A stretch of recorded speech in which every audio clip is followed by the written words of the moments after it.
एक बहुत अच्छा छंद है। भोगो को अमृत फल जाना, विषयों में निश दिन रमा रहा। उनके संग्रह में हे प्रभुवर मैं व्यस्त त्रस्त अभ्यस्त रहा। शुद्धात्म प्रभाय शुद्धात्म प्रभा जो अनुपम फल, मैं उसे खोजने आया हूँ। प्रभु सरस सुवासित ये जड़ फल मैं तुम्हें चढ़ाने लाया हूँ। फल की बात थी, फल क्या चाहिए, क्या कह रहे? भोगों को अमृत फल जाना, विषयों में निश दिन रमा रहा। उनके संग्रह में प्रभुवर में व्यस्त त्रस्त अभ्यस्त रहा। हमारी भी अवस्था ऐसी ही है क्या? विचार करना। हम फल चाह रहे हैं मोक्ष का, और हम जो उद्यम कर रहे हैं वो संसार का। और ये कैसे हो रहा है? बस भोगों को ही अमृत फल के समान जाना है। जीव अनादिकाल से इस बंधन में रहता हुआ इतना इस बंधन से अधीन हुआ है कि अब इस बंधन को वो बंधन मानने के लिए तैयार नहीं है। कैसे समझाया जाए इसको? जैसे आज विचार कीजिए, हमको कुछ खाना है, हमको बंधन पराधीन लगता है क्या? नहीं। हमको बोलना है, हमको बंधन पराधीनता लगती है क्या? हमको चलना फिरना है, हमको बंधन पराधीनता लगती है क्या? नहीं। हम स्वाधीनता से चलते फिरते, खाते पीते, उठते बैठते, सब कुछ हम स्वाधीनता से कर रहे हैं ना। हमको बंधन यत् किंचित भी भाषित नहीं होता है, पराधीनता भाषित ही नहीं होती है। यही यहाँ पर समझा रहे हैं कि ये जीव जब तक इस बंधन को बंधन के रूप में नहीं देखता है, पराधीनता को नहीं देखता है, तब तक वो यहाँ से हटने का उद्यम करेगा नहीं। एक उदाहरण देता हूँ। उदाहरण ये है, भारत के ऊपर लगभग 1000-1500 साल से विदेशियों ने लूट पीट कर खाया है, उधेड़ बुन कर खाया है, राइट? एक गया दूसरा आया, दूसरा गया तीसरा आया। जैसे पहले तुर्की आए, फिर घोरी आया, फिर मुगल आए, फिर कौन आया? उसके बाद में पोर्चुगीज आए, फिर डच आए, फ्रेंच आए, फिर अंग्रेज आए। इतना सब क्या कर रहे हैं? भारत के ऊपर शासन कर रहे हैं, और भारत का एक भी व्यक्ति उनका विरोध करने के लिए तैयार नहीं। मैं स्थूल रूप से बात कर रहा हूँ, अर्थात सबको इनकी अधीनता सहर्ष स्वीकार हो रही है। आश्चर्य की बात है ना।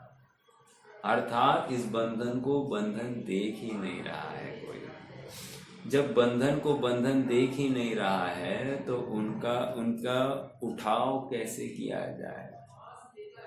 अब एक घटना ऐसी घटी है, वैसे तो बहुत सारी घटनाएं घटी है, बहुत जनों के साथ घटी, लेकिन जिस घटना ने परिवर्तन किया वो घटना गांधी जी के साथ में घटी। गांधी जी को डरबन के रेलवे स्टेशन पर वर्ण भेद के नाम पर सही डिब्बे का टिकट होते हुए भी उनको वहाँ नीचे उतार दिया गया। अब यहाँ वो चिंगारी पड़ी है। जब तक ये एहसास अन्यों को नहीं होता है तब तक ये बाहर वो बंधन को के अधीन होने से ऐसा ही होता है, ऐसा मानकर वो उसी में एकमेक होता है। ये पहला उदाहरण। गांधी जी को जब लगा ये नहीं चलेगा, ये तो वर्ण भेद है और ये ऐसा अत्याचार हमें सहना नहीं है, अत्याचार हो रहा ये स्वीकार हुआ और नहीं सहा जा सकता, स्वाधीनता होनी चाहिए, तब जाकर भारत आए और पूर्ण स्वराज की चर्चा हुई। एक थोड़ा सा विचार कीजिए, किसी भंगी के घर पर जन्मा हुआ बच्चा है, उसको जन्म से लेकर ही क्या है, झाड़ू, गंदगी, मैला, विष्टा, इनको हाथ लगाने की आदी है, उसको कुछ भी गलत लगता नहीं है। और उससे विपरीत कोई बच्चा किसी राजा महाराजा या किसी बड़े के घर पर जन्मा है, वो ऐसी चीजों को हाथ नहीं लगाता हुआ दिखता है। क्यों, क्या अंतर है? अंतर इतना ही है कि वो आदी है और ये आदी नहीं है। उसी प्रकार बंधन का जो आदी है, आधीन है, उसको बंधन भाषित होता ही नहीं है। जब बंधन भाषित होता ही नहीं तो उसके अभाव का निर्णय या प्रयास क्यों करेगा? इतनी सी बात है। ये पूरी भूमिका बंधन के अधीन जीव की है। हमको विचार करना है कि ये बंधन हमको स्वीकार है या नहीं, क्योंकि स्वीकार होगा तो ही यहाँ पर बंधन स्वीकार होगा, मतलब यहाँ पर बंधन है ऐसा स्वीकार होगा, तभी तो जाकर बंधन का अभाव, वहां पर दुख दिखेगा, दुख दिखेगा तो उसके अभाव का प्रयास होगा। यह मनुष्य भव, ये जिन वचन हमको आत्मा की जानकारी करने के लिए और आत्मा आराधना, आत्म ध्यान करने के लिए मिला है। जो जीव इन जिन वचनों को प्राप्त करके ऐसे उत्कृष्ट उद्यम से वंचित रहते हैं, स्वयं को वंचित रखते हैं, उनके अभाग्य की महिमा नहीं की जा सकती। इतना उत्कृष्ट जिन शासन प्राप्त करके तुमने आत्मा आराधना नहीं की, आत्म भावना नहीं भाई, ये बहुत बड़ा अपराध है। कल एक प्रकरण आया, प्रकरण ऐसा आया है कि एक मिनट, स्वर्ण का प्रकरण आया था, याद है ना? क्या था वो? जब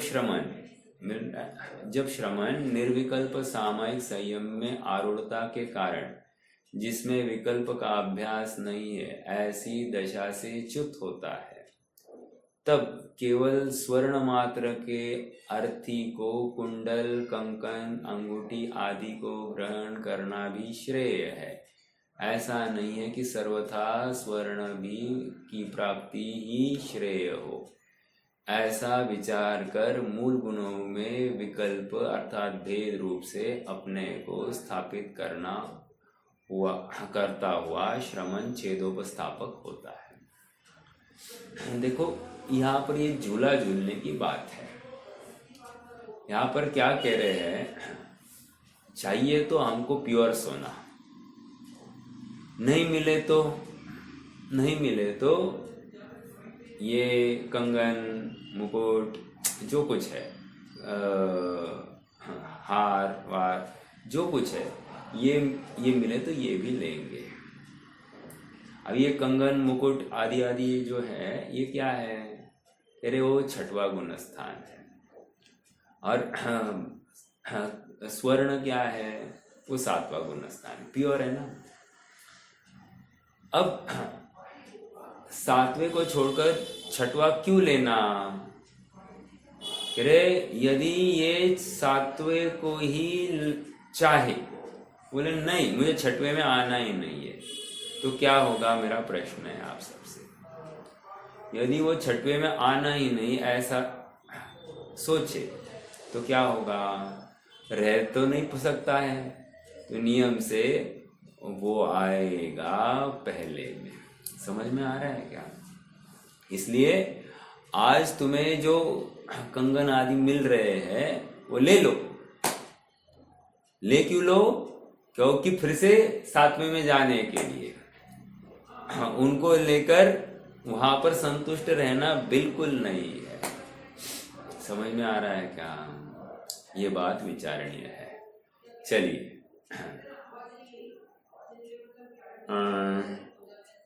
पेज नंबर 37 पर आ जाइए। पेज नंबर 37 पर अपन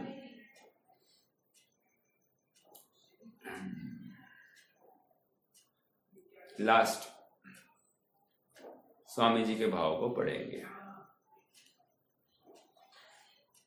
साधुपद प्रकट करने के पूर्व देव शास्त्र गुरु का यथार्थ स्वरूप जानना आवश्यक है। क्या कहा? साधुपद धारण करने के पूर्व देव शास्त्र गुरु का यथार्थ स्वरूप जानना आवश्यक है। देखो किसका किसका कह रहे हैं? देव, शास्त्र और गुरु। तीनों में कॉमन बात क्या है? तीनों में वितरागता ये कॉमन फैक्टर है। आत्मा आराधक, आत्मा आराधना, आत्मा को दिखाने वाले जिनवाणी या मुनिराज गुरु आत्मा को देखने वाले और रोम रोम से आत्मा प्रकाशित करने वाले, और देव तो साक्षात आत्ममय। समझ में आ रहा है? तो इन सबको समझना जरूरी है। इनको नहीं समझे तो हम अपने मार्ग में आगे नहीं बढ़ सकते। इतनी सी बात कह रहे हैं। देखो ये कार्य अत्यंत महत्वपूर्ण है। जीव इन कार्य में गाफिल रहता है और देखम देखी वो जहां उसको ठीक लगे, जहां उसके परिकर उसको ले जाए वहां पर जाता है और आनंद करता है, उसी में ठहर जाता है। और इससे क्या होता है ऐसा, अर्थात क्या दोष आता है ऐसा इसको लगता है। ये यहाँ तक कहता हुआ मिलता है कि धर्म की तो बात कह रहे हैं ना, वो कहा लड़ाई झगड़े की बातें करते, पकड़ना है इस बात को। हाँ, अन्य जो कोई सो कॉल्ड तथाकथित गुरु है या देव है या किसी के वचन है, वे बुरा कहा कहते हैं, हमको कहा कहते कि पापों में प्रवृत्ति करो। वे तो हमको भी पापों से हटने के लिए तो कह रहे हैं ना, बराबर है। यद्यपि वे तुम्हें पापों से हटने के लिए कहते होंगे, लेकिन वे तुम्हें वैराग्य का स्वरूप यथार्थ नहीं बता रहे हैं। वे तुम्हें मोक्ष मार्ग यथार्थ नहीं बता रहे हैं। और जो मोक्ष मार्ग यथार्थ नहीं बताए वो तुम्हें मोक्ष मार्ग में कैसे स्थापित करेगा? नहीं कर सकता। इसलिए इनका अवलंबन योग्य नहीं। यहाँ पर इतनी चर्चा क्यों आई? साधुपद प्रकट होने के पूर्व देवशास्त्र गुरु का यथार्थ स्वरूप जानना आवश्यक है। रत्नकरण श्रावकाचार्य में मुनि का स्वरूप बताया गया है। क्या आया? ज्ञान ध्यान तपो रखता। बराबर। क्या कहा? जो ज्ञान और ध्यान में रक्त है, लीन है, एकाग्र है, तन्मय है, बस यही मुनि दशा है। फिर अन्य को जो कुछ दिखाई दे, हाँ, ज्ञान ध्यान तपो रक्त वत होने के लिए किया गया प्रयास। समझ में आ रहा है? इसके अलावा और कुछ नहीं। हाँ, क्योंकि आगे देखो, क्योंकि जब तक सच्चे देव शास्त्र गुरु का स्वरूप नहीं जानेंगे, पेज नंबर 38, नहीं जानेंगे तब तक मिथ्यात्व भाव टलने वाला नहीं है। मिथ्यात्व भाव मतलब क्या साहब? मिथ्यात्व भाव मतलब अंधेरा, अंधेरा है ये मिथ्यात्व भाव। और प्रश्न ये किया जा रहा है, इस अंधेरे को मिटाया कैसे जाए? अंधेरे को मिटाने के लिए यथार्थ तत्व चिंतन रूपी ज्ञान दीपक लगाना ही पड़ेगा।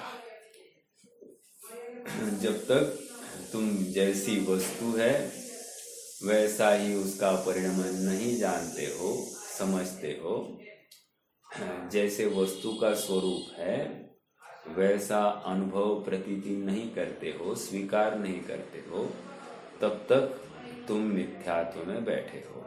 मिथ्यात्व भाव तुम्हारा टलने वाला नहीं। देखो, जब यथार्थ गुरु, यथार्थ उपदेश मिलने पर भी मिथ्यात्व टलने में कितना समय जा रहा है, तो अयथार्थ गुरु और अयथार्थ उपदेश मिलने पर हमारा मिथ्यात्व कितना सुरक्षित होगा, इसका विचार करना।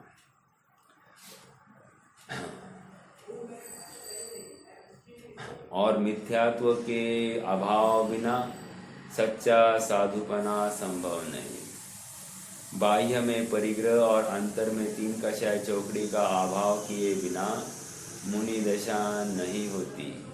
भले ही आत्मज्ञान हो, मति श्रुत अवधि तीनों ज्ञान हो, किंतु अंतर बाह्य वीतराग दशा न हो तो मुनिपना नहीं हो सकता। क्या कह रहे हैं? मति श्रुत अवधि तीनों ज्ञान हो, किंतु अंतर बाह्य वीतराग दशा न हो तो मुनि दशा नहीं हो सकती। आगे सरल है ये विषय। जिसे मुनि दशा हुई है उसे समस्त सावध्य योग का प्रत्याख्यान हो गया है। सावध्य योग का प्रत्याख्यान मतलब अरे पाप क्रियाओं से निवृत्त हो गया, त्याग हो गया है। अब देखो, इस वाक्य में बहुत दम है। अब कहाँ कहाँ पाप है ये हमको देखना परखना है। और देखो, और एक बात, हमको इतने से क्या होता है, इतने से क्या होता है ये नहीं करना। जैसे एक चुटकुला जोक सुना है। एक छोटा लड़का था, वो साइकिल चला रहा था। तो थोड़ी देर में उसने क्या किया, उसने हाथ छोड़कर साइकिल चलाना चालू किया,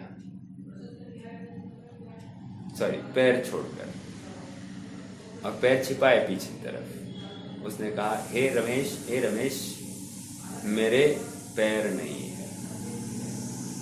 फिर हाथ भी छोड़कर चलाने लग गया, हाथ भी पीछे लेकर कह रहा, हे रमेश मेरे पैर भी नहीं है। अब सामने से गाड़ी आ गई है, अब क्या करे? अब एक्सीडेंट हो गया। एक्सीडेंट होने के बाद में कह रहे, हे रमेश मेरे दांत भी नहीं है। समझ में आ रहा है? अर्थात आ बैल मुझे मार। हम स्वयं प्रतिकूलताओं को अपने पास ओढ़ते हैं और दुख को प्राप्त होते हैं। विचार करने योग्य बातें हैं कि हमको दुखी क्यों होना है। हम प्रतिकूलताओं को, पर वस्तुओं को क्यों ओढ़ रहे हैं, क्यों मिथ्यात्व को गले लगा रहे हैं? जैसा वस्तु स्वरूप है वैसी प्रतीति क्यों नहीं हो रही है? अपने वस्तु का परिणमन अपने में क्यों नहीं देखते हैं? अपनी वस्तु पर में कुछ करती है या पर वस्तु अपने में कुछ करती है, ऐसा क्यों निरंतर हमको आभास होता है? अब हमको निर्णय करने के लिए बहुत स्वर्णिम अवसर और प्रेरक गुरु मिले हैं। अब हमको अपना कार्य करना ही चाहिए। देखो,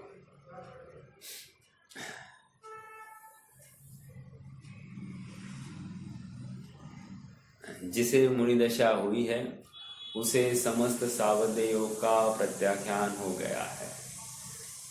अंतर में सात्विक गुणस्थान के समय जो निर्विकल्प दशा प्रकट हुई उसका नाम सामायिक, और आत्म ध्यान में लीन होते ही मुनि के प्रथम 7वां गुणस्थान होता है, पश्चात 6वां गुणस्थान आता है। निर्विकल्प दशा में महाव्रत रूप शुभ विकल्प भी नहीं है। क्या कह रहे हैं? निर्विकल्प दशा में महाव्रत रूप शुभ विकल्प भी नहीं है। 6वें गुणस्थान में आने के पश्चात पंच महाव्रत रूप शुभ प्रवृत्ति उत्पन्न होती है। देखो यहाँ पर काफी भाव कह रहे हैं। पहली बात तो क्या है? सच्चा मुनि बना 7वां गुणस्थान अर्थात निर्विकल्प दशा, इसी को हम क्या कह रहे हैं? सामायिक कह रहे हैं। एक दूसरा, आत्म ध्यान में लीन होते ही मुनि के 7वां गुणस्थान होता है। ये क्या बात कर रहे हैं मालूम है? यह वो बात है जैसे दीक्षित मुनि है, राइट? अभी आ गए हैं, दीक्षा ली है। मेरा ये प्रश्न है कि अभी जो दीक्षार्थी आया है उसका गुणस्थान कौन सा हो सकता है?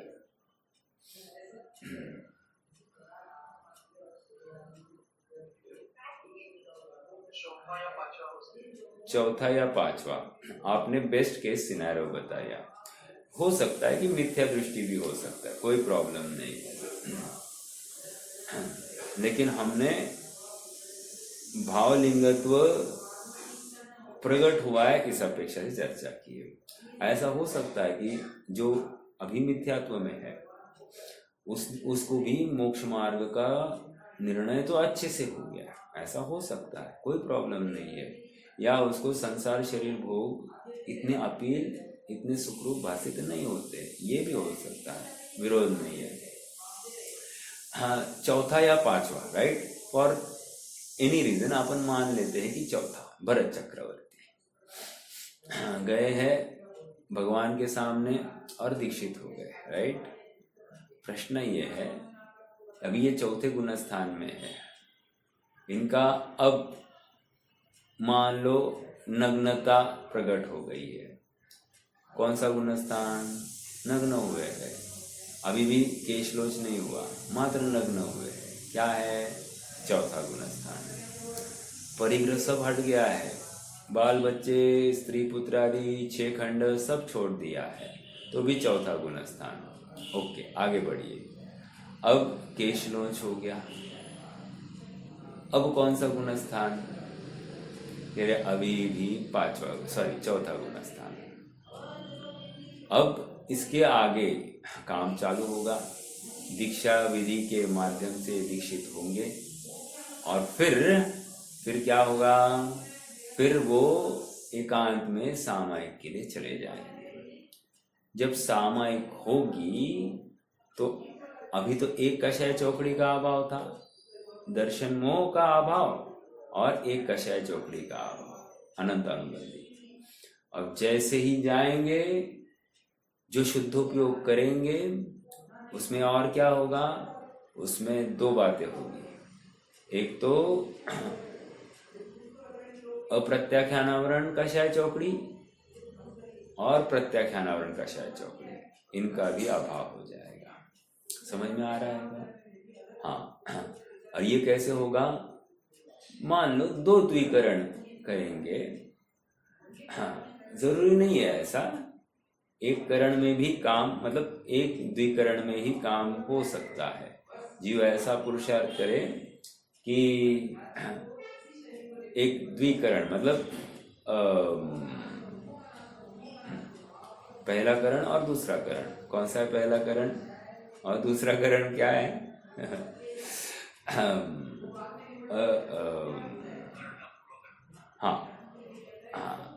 अपूर्वकरण ये दूसरा करण, और पहला कौन सा कहा? अधकरण, राइट। अधकरण और अपूर्वकरण, इतने 2 करण कर ले और ये आ जाता है 7वें में। यस, इतने से काम हो जाएगा, 7वें में आ गया। अब मैं ये कहना चाह रहा हूँ कि नग्नता हो गई, मुनिपना हो गया, केशलोच हो गया, सब होने के बाद में भी अभी तक भले ही नग्नता मुनिपना सब कुछ है, लेकिन अभी भी सातवां गुणस्थान प्रकट नहीं। अब जो डायरेक्टली निर्विकल्प अनुभूति होगी वो सातवां गुणस्थान, छठवें में आया ही नहीं जीव। अब देखो पहले सातवां प्रकट होता है, सातवां छूटते ही फिर छठवें में आता है। समझ में आ रहा है क्या? छठवां कभी भी क्रम में पहला नहीं आता, पहले सातवां आएगा फिर छठवां आएगा, इतना याद रखना, ठीक है।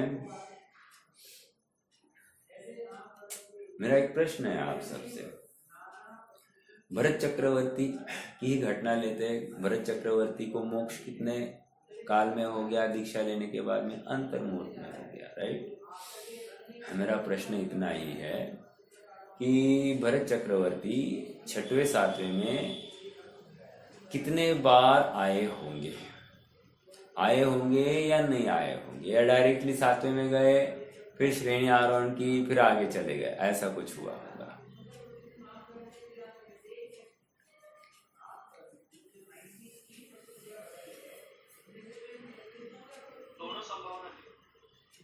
दोनों संभावना है। और कोई बोलेगा?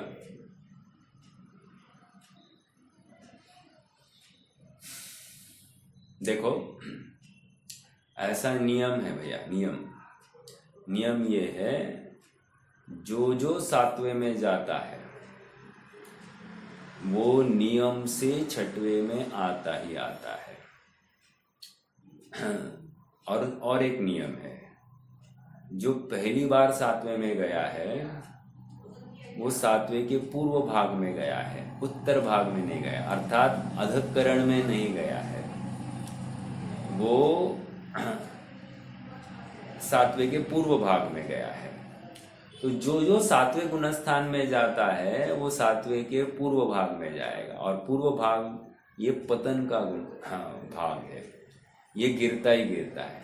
उत्तर भाग में जब जाएगा तब जाकर वो श्रेणी आरोहण की तैयारी करेगा। समझ में आया? ये बात एक है। अब मुझे इतना ही कहना है कि भरत चक्रवर्ती छठवें सातवें में ऐसे असंख्यात बार झूले हैं।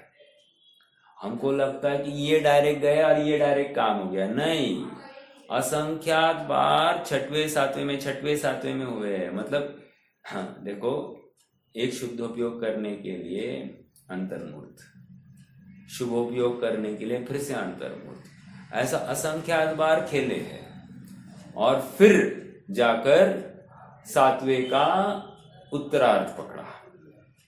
अब सातवें का उत्तरार्ध पकड़ने के बाद में शपथ श्रेणी आरोहण की, तो उसके बाद में फिर रुकना नहीं, धड़ाधड़ प्रत्येक का अपना अपना यथा योग्य अंतर्मुहूर्त, और 12वें के बाद में बाहर, मतलब केवल ज्ञान। कहने की बात इतनी है कि छठवें सातवें में कदाचित ज्यादा काल लगा होगा, और श्रेणी आरोहण करके मुक्त होने तक में कम काल लगा होगा, ऐसा हो सकता है। लेकिन एक काल इतना जाता ही है। इसको कहते हैं कंसोलिडेशन। कंसोलिडेशन मतलब क्या? हाँ, जीव वहां पर अपने परिणामों की ऐसी दृढ़ता, इतनी ताकत, इतना हौसला, इतनी एनर्जी भरता है कि अब वो एनर्जी जब एक्सप्लोड होगी, वो इस तरह से एक्सप्लोड होगी, वो पूरा आत्मा में लीनता की अधिकता, तीव्रता जो बढ़ती जाएगी, जीव श्रेणी आरोहण करता हुआ गुणस्थानातीत तक हो जाता है। समय भी नहीं लगता है। समझ में आ रहा है? और हर ऊपरी गुणस्थान का काल निचले गुणस्थान से कम बताया है। जैसे सातवें का काल छठवें से कितना है, कौन बताएगा? छठवें का काल और सातवें का काल का रिलेशन?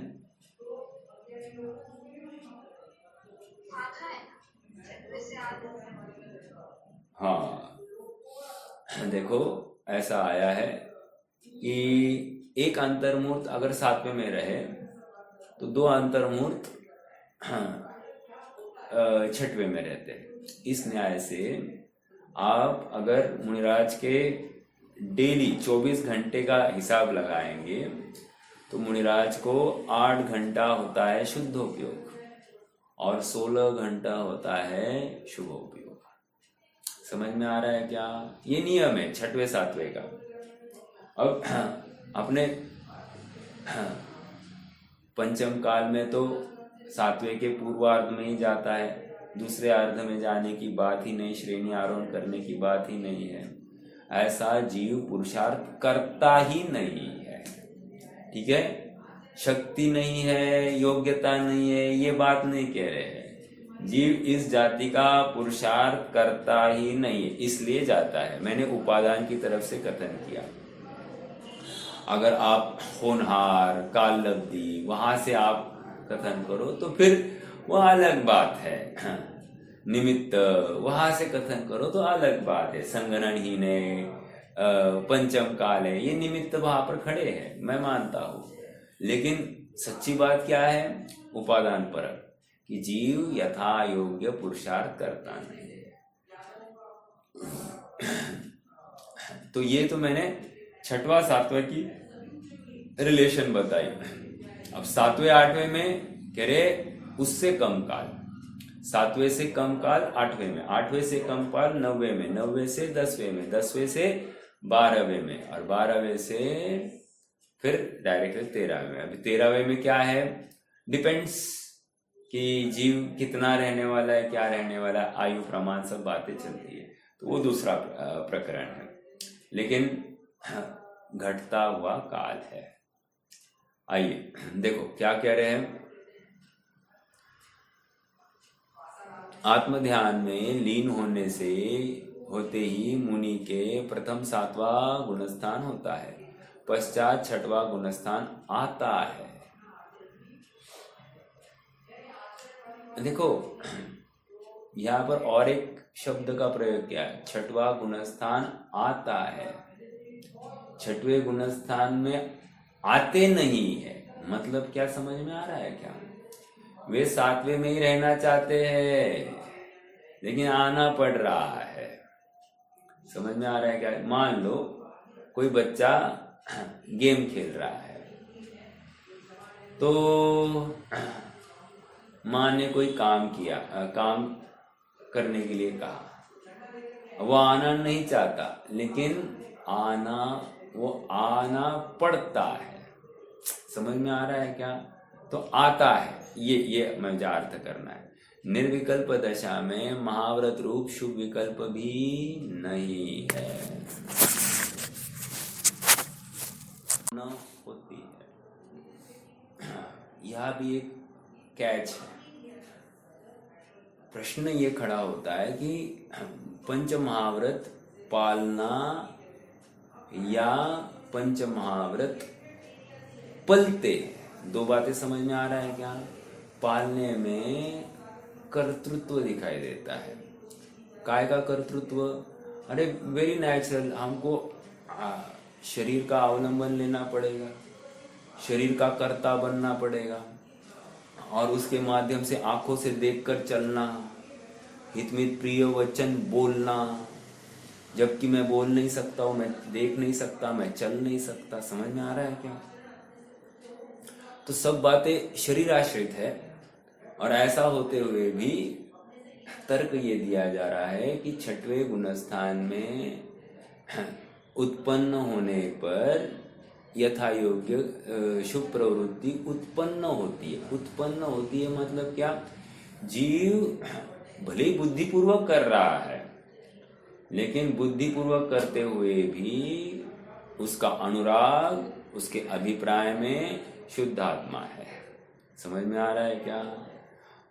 यहाँ क्रियाएं छठवें गुणस्थान की शुभ भाव रूप, और उपयोग ध्या रहा है शुद्ध आत्मा। समझ में आ रहा है क्या? ये एक विचित्र दशा है। ऐसा कैसे होता है उसको हमको स्वयं को अनुभव करना पड़ेगा। उदाहरण के लिए दे देते हैं ऐसा। क्या? मान लो कि कोई उदाहरण क्या दूं, किसी को कैंसर है, राइट? कैंसर है तो कैंसर के अभाव के लिए दवाई का उपयोग करेगा कि नहीं करेगा?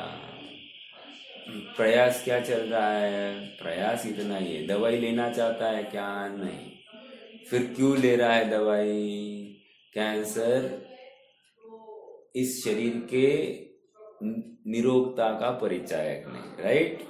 उसी प्रकार छठवें गुणस्थान में जो कोई प्रवृत्ति है वो रोग है ऐसा लगता है उसको, और वो निरोगता का परिचायक तो अपना शुद्धात्मा है। तो जब तक मैं अपने शुद्धात्मा में नहीं जाता हूं तब तक इनका मैं अवलंबन लेता हूं। आप याद कीजिए वो प्रतिज्ञा, हे पंचाचार, हे तपाचार, वीर्याचार, ज्ञानाचार, दर्शनाचार, वीर्याचार, चारित्राचार, मैं तुम्हें तब तक अंगीकार करता हूं जब तक तुम्हारे प्रसाद से मुझे शुद्धात्मा की प्राप्ति ना हो। एक दूसरा क्या कहा? हे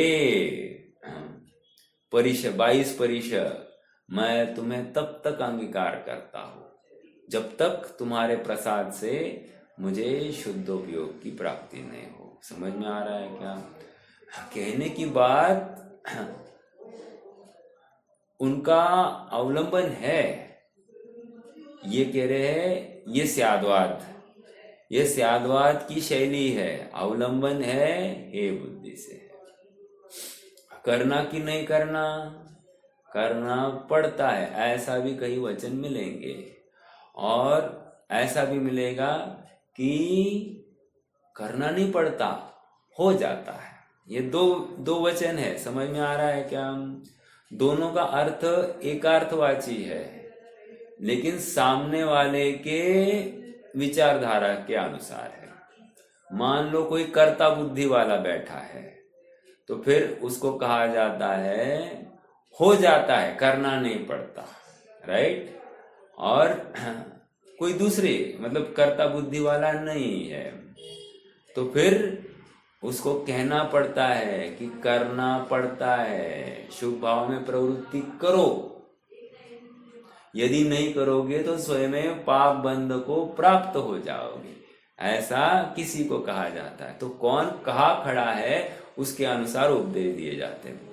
क्या चर्चा चली? चर्चा इतनी चली कि शुभ भाव होते हैं या करने पड़ते हैं। 28 मूल गुणों का पालन होता है या करना पड़ता है। तो दोनों उत्तर अपने अपने परिप्रेक्ष्य में सही है, ठीक है? हम कहाँ खड़े उसके अनुसार हमको उनका अवलंबन का विचार करना, राइट? हाँ, लेकिन दोनों का प्रयोजन क्या है? एक शुद्धात्मा को प्राप्त कराना। हाँ जी, आगे देखो। छठवें गुणस्थान में 28 मूल गुण रूप शुभ प्रवृत्ति होती है। अंतर में वीतराग भाव के बिना बाह्य में नग्न दशा हो, वह कोई मुनि दशा नहीं है, वह तो द्रव्यलिंग है। 28 मूल गुण निर्विकल्प सामायिक के भेद है। अभेद में निर्विकल्प अनुभव रूप एक ही मूल गुण है, और विकल्प उत्पन्न होते ही वे 28 प्रकार के हैं। 7वें गुणस्थान में निर्विकल्प सामायिकी में स्थिरता के समय इन 28 मूल गुणों के भेद का विकल्प नहीं रहता। ये और एक बात है, जब शुद्धोपयोग में है जीव तो मैं मुनि हूं ये भी भूल जाता है। एक हाँ, मुझे ये दोष आया था ये भी भूल जाता है। समझना इन बातों को। वो एकमात्र आत्मा में लीन हो जाता है। अभी देखो और एक बात बताओ आपको, जितना भी प्रायश्चित विधान मुनियों को बताया गया है, मेजरली प्रायश्चित के नाम पर उनको कायोत्सर्ग बताया जाता है। अब कायोत्सर्ग का मूल प्रयोजन क्या है? काया के प्रति का अपना जो अनुराग है उसको त्यागना, छोड़ना, त्यक्त करना। तो काया के प्रति का अनुराग टूटेगा तो कहाँ जाएंगे? आत्मा में जाएंगे।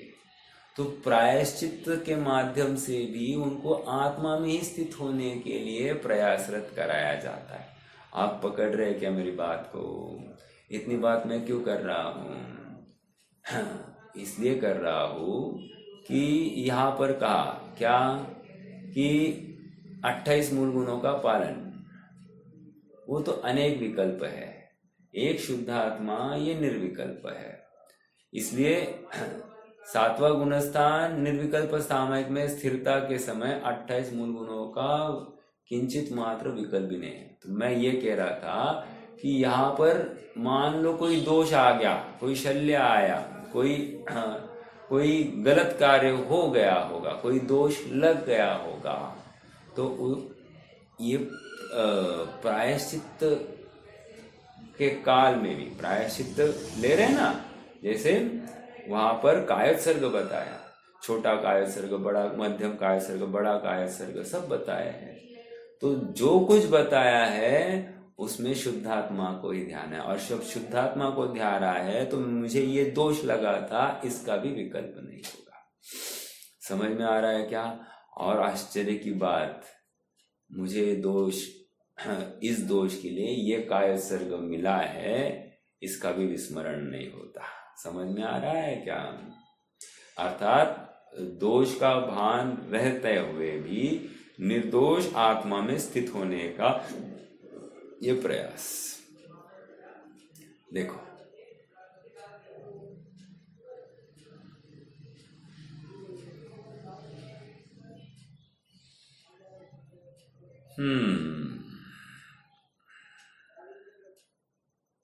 सातवें गुणस्थान में नहीं, और ऊपर है ना थोड़ा सा।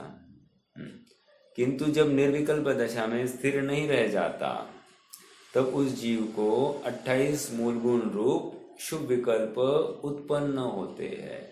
उस समय भी अकषाय वीतराग भाव विद्यमान रहता है। कब की बात कर रहे हैं? 6वें में आ गया, और वहां पर कह रहे अकषाय वीतराग भाव विद्यमान है। इसका अर्थ क्या है? 6वें गुणस्थान में अकषाय वीतराग भाव क्या है?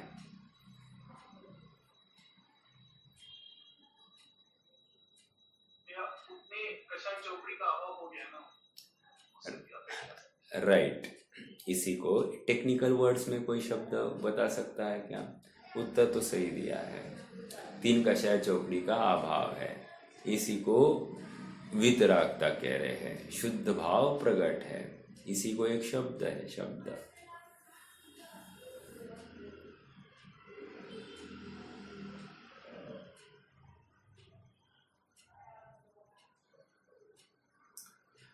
शुद्ध परिणति क्या है? शुद्ध परिणति है। देखो, 6वें गुणस्थान में शुद्ध परिणति और शुभोपयोग है, और 7वें गुणस्थान में 3 कषाय चौकड़ी के अभाव में शुद्ध परिणति और शुद्धोपयोग है। ये इतना फर्क है। उपयोग शुभोपयोग और यहाँ पर शुद्धोपयोग, लेकिन शुद्ध परिणति दोनों जगह पर 3 कषाय चौकड़ी के अभाव में ही है। और एक विचारणीय बिंदु है, 4थे गुणस्थान में और 5वें गुणस्थान में ऐसे भेद नहीं किए हैं जैसा 6वां और 7वें गुणस्थान का किया है। हालांकि 4थे गुणस्थान में खाया पिया तो भी वही गुणस्थान और शुद्धोपयोग किया तो भी वही गुणस्थान, और 5वें गुणस्थान में भी वही बात है। लेकिन 6वें 7वें का ऐसा किया है, शुद्धोपयोग किया तो 7वां और शुभोपयोग हुआ तो 6वां। 3 कषाय चौकड़ी का अभाव तो दोनों जगह पर है। ठीक है, इतना फर्क समझना चाहिए। ये फर्क मैंने पहले भी बताया था। फर्क एक अपेक्षा वहां पर कितने प्रकृतियों की बंध विच्छुत्ति हो जाती है, अर्थात कितनी प्रकृतियां बंधना रुक जाती है, इसको लेकर फर्क होता है। चौथे और पांचवे में शुभोपयोग हो या शुद्धोपयोग हो, उतनी ही प्रकृतियों की बंध विच्छुत्ति होती है। लेकिन छठवें और सातवें में ऐसा नहीं है। सातवें में देवायु की बंध विच्छुत्ति हो जाती है, अर्थात छठवें में मेरे ख्याल से 62 प्रकृतियां की बंध विच्छुत्ति है और सातवें में 63 प्रकृति की बंध विच्छुत्ति है। इतना सा फर्क है। ठीक है, आगे बढ़ते हैं। सातवें गुणस्थान में निर्विकल्प सामायिक सुवर्ण है, और सुवर्ण है का अर्थ यहाँ पर निर्मल सोना अर्थात 24 कैरेट गोल्ड। और छठवें गुणस्थान में उत्पन्न 28 मूल गुण रूप शुभ विकल्प सुवर्ण की पर्याय है। हालांकि देखा जाए तो निर्मल सोना ये भी एक पर्याय है, बट यहाँ पर इतना ही समझाना है कि वो निर्मल सोना वो त्रिकाल स्वभाव का के अनुसरण करता हुआ है, इसलिए इस जाति से आप वो त्रिकाल स्वभाव के अनुरूप ही विचार करना। ठीक है। फिर वो सिद्धावस्था वाला जीव हो, वो भी शुद्ध स्वभाव का ही अवलंबन कर रहा है, और सातवें गुणस्थान वाला जीव भी शुद्ध स्वभाव का ही अवलंबन कर रहा है। बस फर्क वहां पर थोड़ी स्थिरता अस्थिरता का है, बस। सुवर्ण है और छठवें गुणस्थान में उत्पन्न 28 मूल गुण रूप शुभ विकल्प सुवर्ण की पर्याय है, क्योंकि शुभ विकल्प उत्पन्न होने पर भी अंतर में अकषाय भाव विद्यमान ही है, वितराग भाव टिका रहता है। एक मिनट का आ गया भाई। वितराग भाव टिका रहता है। आगे, जब निर्विकल्प नहीं रहा जाता तब छठवां गुणस्थान में 28 मूल गुण रूप शुभ राग उत्पन्न होता है। वह शुभ विकल्प उत्पन्न ही न हो ऐसा हट नहीं है। इस अपेक्षा से 28 मूल गुण को सामायिक और संयम के भेद कहा गया है। देखो ना, आप विचार तो कीजिए, छठवां गुणस्थान में 16 घंटा है और सातवां गुणस्थान में 8 घंटा है। विचार कीजिए 16 घंटा क्या करने वाले हैं आप विचार तो कीजिए। अब यहाँ पर कह रहे हैं कि 16 घंटा में वो प्रवृत्तियां हो रही है सभी 28 मूल गुण रूप, लेकिन भावना एक क्षण के लिए भी आत्म भावना से रहित नहीं है। एक क्षण के लिए दिन भर आत्म भावना है, वो अजपा जाप रुकता ही नहीं है। देखो, ऐसी प्रेरणा हमको दी जा रही है। ये अजपा जाप, मैं आत्मा हूँ, मैं ज्ञाता हूँ, मैं चेतन हूँ, ये स्पर्श रस गंध वर्णमय इंद्रिया जो जिसका परिचय कर रहे हैं, ये विषय भोग, ये मैं नहीं हूँ। ये इंद्रियों के विषय, ये खट्टा मीठा ठंडा गरम जो कुछ बातें हो रही है, ये सब मैं नहीं हूँ।